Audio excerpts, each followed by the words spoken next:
वज़ीर आज़म असास कफालत प्रोग्राम के तहत सांगनाल में माली अमदाद का सिलसिला जारी। हुकूमत ने कोरोना वायरस से निजात हासिल करने के लिए जारी लॉकडाउन से माशी तौर पर मुतासर होने वाले गरीब और मुस्तक अफराद को इमदाद देने का सिलसिला शुरू कर दिया।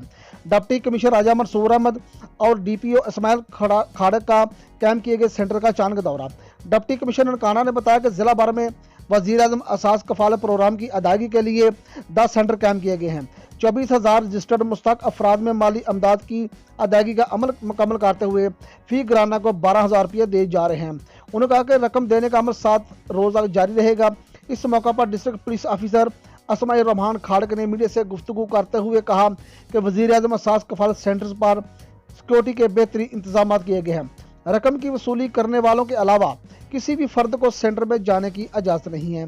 कैमरामैन के साथ जुल्फ़कार संधू, KHI न्यूज़, सांगला।